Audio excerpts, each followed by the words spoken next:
పల్లి హరిజనవాడ గ్రామం అది. ఓకే, నా కూతురు పుట్టింటాంచి 11 సంవత్సరాల నుంచి మా అత్తమామే చూసుకుంటా ఉంటారు.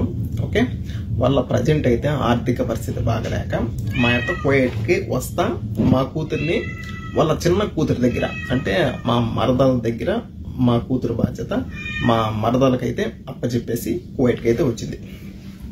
ఊళ్ళో కొద్ది రోజులు బాగానే చూసుకున్నారు. ఓకే, ఒకరోజు ఏం జరిగిందంటే మా కూతురు మంచంలో పనుకోండి, ఈ మనిషి అన్నమాట. ఈ మనిషి ఏం చేశాడంటే మా కూతురు నిద్రమత్తులో ఉంది కదా అని మా కూతురు బట్టలు తీసేసి బలాత్కారం చేసి నోరు మూసిపెట్టి బలాత్కారం చేసి ఇంకా చేసేదానికి ప్రయత్నించినాడు. ఒకవేళ అరిస్తే నోరు మూసిపెట్టి ఒకవేళ ఎంత పనైనా చేద్దాము చంపేసేదానికైనా కానీ అంటే ఆ ఆలోచనతోనే బలాత్కారం చేసి చంపేసేదానికైతే ఈ మనిషి అయితే చూసినాడు.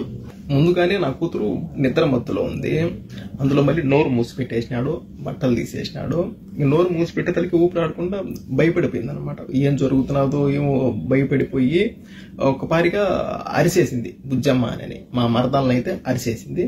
మా మరదలో వచ్చింది. అప్పుడు మా మరదలు వచ్చి ఇప్పుడు బిడ్డనైతే దగ్గరికి తీసుకొని ఏం జరిగిందంటే అప్పుడు బుజ్జమ్మ తాత అయితే ఈ మాదిరి చేసినాడు, బట్టలన్నీ తీసేసినాడు, పట్టుకోరాని చోట పట్టుకొని ఒత్తుతా ఉన్నాడు. నాకైతే నొప్పి వచ్చినది, భయం వేసింది. బుజ్జమ్మ నోరు మూసిపెట్టేసినాడు. నేను భయపడిపోయి గట్టిగా అరిచినాను.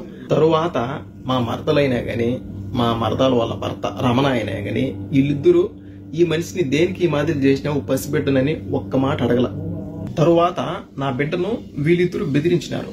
తాత ఈ మాదిరి అని చేసినాడు అని నువ్వు ఎక్కడ చెప్పగాకని నా బిడ్డనైతే బెదిరించినారు. నా బిడ్డ భయపడిపోయింది. తర్వాత మా మరదలు మా భార్యకి ఫోన్ చేసి మా ఇంట్లో వసతి లేదు, నీ బిడ్డను చూసుకునేదానికి, నీ బిడ్డ నువ్వు తీసుకోబో అని ఎమర్జెన్సీగా చేసింది. మా ఇంట్లో గొడవలు గాన వసతి లేదు అనే తలికే సరే అని నా భార్యను ఇంటికి పంపించిన. బిడ్డను తీసుకురాపో, మన స్వాధీనంలో పెట్టుకున్నాం, మనం చూసుకున్నాము అని. ఓకే, పోయింది, తీసుకొని వచ్చింది. ఓకేనా, అని నా బిడ్డను మంచిగా అడిగింది నా భార్య. అసలు ఏం జరిగింది, వాళ్ళు ఏమన్నా కొట్లాడుకున్నారా, ఇన్ని రోజులు బాగానే చూసుకుంటా ఉన్నారు కదా, సడన్ గా దేనికి ఈ మాదిరి ఏంది, నేను ఊరికి చెప్పండి, భయపడగాకు, అసలు ఏం జరిగింది, వాళ్ళ కాళ్ళకి ఏమన్నా రచ్చలా అని నా భార్య చిన్నగా అడగడం వల్ల నా కూతురు చెప్పేసింది. అమ్మా, నేను నిద్రమత్తులో ఉన్నాను, తాత బట్టలన్నీ తీసేసినాడు, ఇక్కడ పట్టుకొని చెస్ట్ దగ్గర ఉత్తినాడమ్మా, ఇంకా చెప్పరాని ప్లేస్లో పట్టుకొని గట్టిగా ఉత్తినాడమ్మా, అరుచానని ఇట్లా మూత పెట్టేసినాడు, చేతితో మూతేసినాడు, నాకు భయం వేసిందమ్మా, ఈ మాదిరి చేసినాను, తర్వాత బుజ్జమ్మకి చెప్పినాను అని అప్పుడు చెప్పింది నా కూతురు. ఇంకా తర్వాత నేను చట్టాన్ని గౌరవిస్తా. ఓకే, మనము డైరెక్ట్గా ఇలా అని వెళ్ళకూడదు, వాళ్ళ పైకి రచ్చకి వెళ్ళకూడదు, మనము చట్టపరంగా వెళ్దాం. ఓకే, ఓబులవారిపల్లి పోలీస్ స్టేషన్లో ఈ మాదిరిలా జరిగిందని కంప్లైంట్ అని నేను చెప్పిన. ఓకే, ఆమెని నా భార్య వెళ్ళింది, కంప్లైంట్ ఇచ్చింది. తర్వాత వాళ్ళని పిలిపించినారు. వాళ్ళని పిలిపించి ఈ మాదిరిలా జరిగిన దానికి వాళ్ళను ఒక్క దెబ్బ కూడా కొట్ల, ఏదో 2 మాటలు తిట్టి ఆమెని అక్కడి నుంచి ఇంకా మీ జోలికి మీ బిడ్డ జోలికి ఇంకా వాళ్ళు రారు అని పంపించేసినారు. ఎవరిని వల్ల ఆడ పంపించేసినారు. ఓకే, ఆమెని ఆ రోజు ఇంటికి వచ్చిన తర్వాత మరుస రోజు నా భార్య కోయేటికి రావాలి మళ్ళీ రిటర్న్.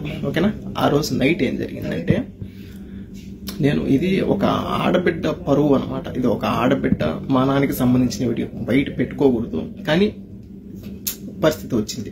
ఓకేనా, బయట పెట్టుకునే పరిస్థితి వచ్చింది. ఓకే, తర్వాత వీళ్ళిద్దరు లక్ష్మీ రమణ వీళ్ళిద్దరు భార్యాభర్తలు మాట్లాడుకొని అంటే మా భార్య సైడ్ బంధువులకు ఫోన్ చేసి ఈ మాదిరిలా వాళ్ళ బిడ్డను మా మామ ఈ మాదిరి చేసినాడు, అందుకని ఓబులవారిపల్లి పోలీస్ స్టేషన్లో కంప్లైంట్ ఇచ్చింది మా యొక్క, మేము పోలీసు వాళ్ళకు డబ్బులు కట్టి కేసు కంప్లీట్ చేసుకొని మేము బయటకు వచ్చినాం అని ప్రతి ఒక్కరికి మా భార్య వాళ్ళ సైడ్ బంధువులకి ఫోన్ చేసి మాట్లాడుతూ ఉంది. ఈ మాదిరి ఎంత పరువు తక్కువగా ఉంటుంది మాకు, మా బిడ్డ పబ్లిక్ చేసేది ఇదొకటి వండిద్దరు, నెక్స్ట్ ఇంకొకటి పోలీసు వాళ్ళకు డబ్బులు కట్టి మేము బయటకు వచ్చినాము ఈ మాదిరి కంప్లైంట్ ఇస్తే అని అదొకటి 2. ఓకేనా, అని మా భార్య నాకు ఫోన్ చేసి ఈ మాదిరి అంటా ఉంది బావా, ఎట్లా అంటే సరేలేబ్బా నువ్వు మళ్ళీ వెళ్ళు పోలీస్ స్టేషన్కి వెళ్ళు, నువ్వు మళ్ళీ పోలీస్ స్టేషన్కి వెళ్ళు, ఈ మాదిరి అని చెప్పు, ఈ మాదిరి పబ్లిక్ చేస్తున్నారు సార్, పబ్లిక్ చేస్తే మాకే కదా భయసిదము అని చెప్పు, ఏమంటారో చూద్దాము అని మళ్ళీ పంపించిన. వెళ్ళింది, సార్ వాళ్ళతో చెప్పినాము. వాళ్ళు ఫోన్ చేసి మాకేమన్నా డబ్బులు ఇచ్చినారా, దేనికి ఈ మాదిరి చెప్పినారు, దేనికి పబ్లిక్ చేస్తున్నారు, ఇది ఆడపిల్ల విషయం కదా అని తిట్టినారు. తిట్టేతలకే ఏమో నన్ను ఏమన్నా అంటారేమో అని లక్ష్మి ఏదో పురుగుల మందు తాగి ఏదో సూసైడ్ చేసుకునింది. వాళ్ళ పక్క అంత పెద్ద తప్పు లేకపోతే సూసైడ్ అంత వరకు వెళ్ళింది. Okay, suicide చేసుకునింది.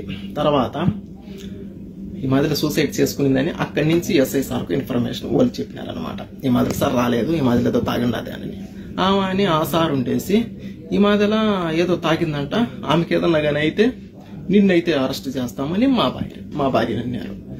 ఏంది ఇది, మా భార్యను అరెస్ట్ చేస్తా అన్నారు. మేము బిడ్డ విషయం ఈ మాదిరి జరిగిందని వస్తే వాళ్ళు ఏదో చేసుకోవడం వల్ల మా భార్యను అరెస్ట్ చేస్తానంటే నువ్వు ఇక్కడే ఉండాలా, పోయేటకు కూడా పోలేవు అని సార్ మాతో చెప్పినాడు. ఓకేనా. తర్వాత మా భార్యను అక్కడే స్టేషన్లోనే, అప్పటిది స్టేషన్లోనే ఉంది. తర్వాత లక్ష్మిని అంటే మా మరదల్ని హాస్పిటల్కి తీసుకెళ్ళి అంతా బాగైన తర్వాత మళ్ళీ తీసుకుని వచ్చారు. తర్వాత సార్ ఉండేసి అంక బాగుండదు అట్లే, ఇంకా నువ్వు కూడా వెళ్ళిపో ఇండియాకు, ఇంకా ఈ గొడవలు ఏమొద్దు అని మళ్ళీ పంపించేసినారు. అక్కడి నుంచి మా భార్యని పంపించేసినారు. ఓకే, ఆడికి వద్దు అని పంపించేసినారు.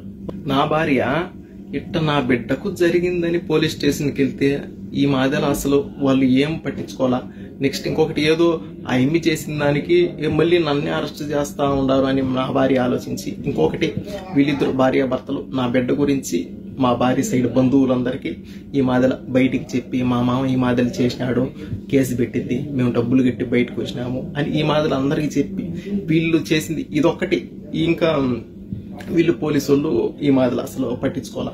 ఈ మాదిరి ఆడబిడ్డకు జరిగిందంటే ఈ మాదిరి పట్టించుకోవాలా. ఈ రెండు ఆలోచించి ఎవరు సపోర్ట్ చేయలేదు. నా బిడ్డకు ఈ మాదిరి జరిగితే ఎవరు సపోర్ట్ చేయలేదు అని ఆలోచించి నా భార్య సూసైడ్ చేసుకునింది. ఏదో తాగింది.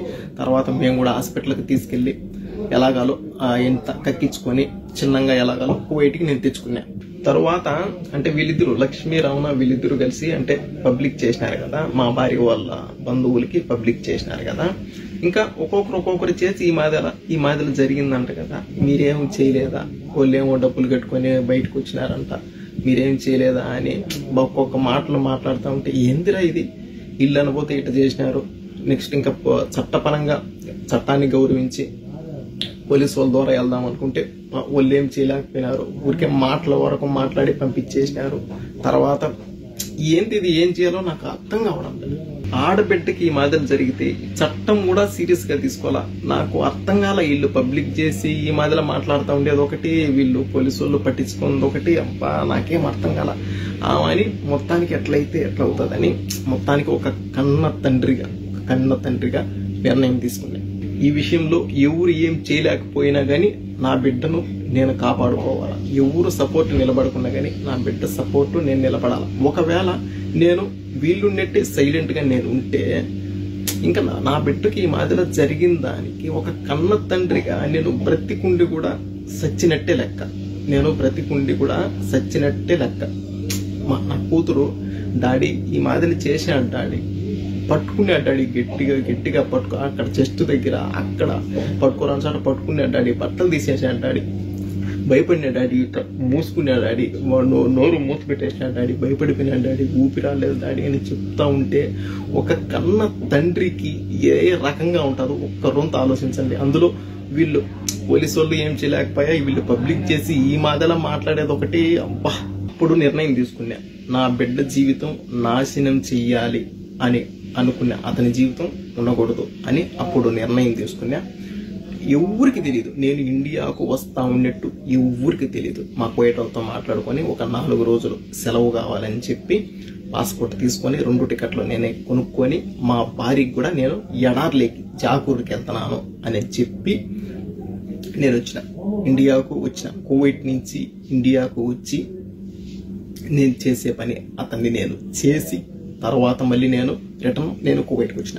ఒక్కటి ఆలోచించండి, నేను చేసింది ఓకే తప్పే, కానీ దేనికి చేయాల్సి వచ్చింది? ఎవరు దీన్ని పట్టించుకోకపోవడం వల్ల నేను ఈ నిర్ణయము తీసుకోవాల్సి వచ్చింది. నేను ఒక రచ్చకు పోను, ఒక గొడవలకు పోను, ఒక ఎవరిని ఒక మాట తప్పుగా నేను అన్ను. అలాంటిది ఇంత నిర్ణయం దేనికి తీసుకున్నాను? అంతవరకు పరిస్థితి వచ్చింది, తీసుకొని వచ్చినారు, ఇంతవరకు తీసుకొని వచ్చినారు. ఇతనిని చంపిన విషయంలో నా సైడ్ బంధువులకు కానీ మా భార్య సైడ్ బంధువులకు కానీ ఎవరికి ఏ సంబంధం లేదు. మొత్తం అంతా పూర్తి బాధ్యత నాదే, నేనే చేసిన. ఓకే, ఏం చేశాను? ఒక కన్న తండ్రిగా వీళ్ళు పోలీసు వాళ్ళు ఏం సీరియస్ గా తీసుకోకపోయా. వీళ్ళు అనబోతే లక్ష్మి వాళ్ళ భర్త ఈ మాదిరిలా అందరికీ ఫోన్లు చేసి అల్లరిపాలు చేస్తా ఉండి రెచ్చగొట్టినట్టు మాట్లాడుతూ ఉండి ఒక కన్న తండ్రిగా ఇంకా నేను ఏం చేశాను? ఇంకా నిర్ణయం తీసుకోవాల్సి వచ్చింది. నిర్ణయం తీసుకున్నా, ఇండియాకి వెళ్ళినా, చేసే పని చేసినా, మళ్ళీ కువైట్ కి వచ్చిన. ఓకే, ఇండియాలో అంటే అక్కడ ఈ మాదిరిలా మనిషిని చంపినారు అని తెలుసు, కానీ దేనికోసం చంపినారు, ఎవరు చంపినారు, అంత ఇతనేం చేసినాడు అని తెలీదు. ఇతనేం చేసినాడు, అంతవరకు చంపేంతవరకు ఏం చేసినాడు అని ఎవరికి తెలీదు. అందుకని ఇంకా నా జీవితం పోతే పోయింది నాకు తెలుసు, ఎందుకంటే తప్పు చేసిన పోతే పోయింది. అందుకని బిడ్డ పరువు కూడా పబ్లిక్ చేసేసినారు. అందుకని దీనికోసం వీళ్ళు ఈ మాటలు చేసినారు. అందుకని నేను ఇలా చేయాల్సి వచ్చింది. అందుకని నేను ఈ వీడియో పెడతా ఉంటా. నేను చేసింది తప్పు, నేను ఒప్పుకుంటున్నా. చట్టాన్ని గౌరవించి నేను ఈ విషయం నేను పబ్లిక్ చేసి నేను లొంగిపోయేదానికి నేను వస్తా ఉంటా. నేను ఇండియాకు వస్తున్నా, నేను సరెండర్ అవుతా. ఓకే, నేను చేసిన తప్పే, కానీ నా బిడ్డకు ఈ మాదిరి జరిగింది, ఎవరు పట్టించుకోకపోవడం వల్ల నేను ఈ మాదిరి చేయాల్సి వచ్చింది. ఈ రోజు నా బిడ్డకు జరిగింది, రేపు ఒకవేళ మీ బిడ్డకు, మీ ఇంట్లో ఆడవాళ్ళకు ఈ మాదిరి జరిగితే పట్టించుకోకుండా ఒకవేళ ఇంకెప్పుడు పట్టించుకుంటారో, తేటిగా ఆడబిడ్డల మాన ప్రాణాలు తేటిగా పోయిన తర్వాత, సమాధిలోకి వాళ్ళు వెళ్ళిన తర్వాత పట్టించుకొని ఏం ఉపయోగం? ఒక నా బిడ్డ గురించే కాదు, ప్రతి ఒక్క ఆడబిడ్డ గురించి నేను ఆలోచించి ఈ మాదిరిలో ఒకవేళ ఎవరైనా ఈ మాదిరి చేస్తే, ఒకవేళ ఎవరు ఏం చేయలేకపోయినా కానీ, ఒకవేళ వీళ్ళ బంధువులు అయినా కానీ, వీళ్ళ తండ్రి అయినా కానీ, అన్నైనా కానీ, తమ్ముడైనా కానీ, ఒకవేళ ఏదైనా చేస్తాడో తెలిసిన తర్వాత అలా భయపడైనా కానీ ఆడపిల్లల జోలికి రాకుండా ఉంటారు అని ఆలోచించి నా జీవితం పోయినా పర్వాలే, బిడ్డ పరువు ఈ మాదిరిలో పోయినా పర్వాలే, ఇంకొకరు బాగుంటారు కదా, ఇంకొకరికి ఇది విషయం అని చెప్తానే, ఇంకొక బిడ్డకు ఈ మాదిరిలో జరిగింది అని చెప్తానే అప్పుడైనా సీరియస్ గా పట్టించుకుంటారు కదా అనే ఆలోచనతో నేను ఈ పని చేసిన. ఈ మాదిరి చేసిన డాడీ ఆయన నా కూతురు చెప్తే ఏ తండ్రికి అప్పుడు ఉంటాడు? చట్టపరంగా పోవాలని పోలీసు వాళ్ళకి కంప్లైంట్ ఇచ్చే వాళ్ళు వాళ్ళ దగ్గర డబ్బులు తీసుకొని వాళ్ళని వదిలేసి వాళ్ళు ఆ బాధలు చేశారు. పోలీసు వాళ్ళు ఈ బాధలు చేశారు. వీళ్ళు మా మర్దాలు ఇట్లా రమణ వీళ్ళు ఈ మాదల మీరు కేసు పెట్టినా కానీ మేము డబ్బులు కట్టేసి మేము బయటకు వచ్చినాం.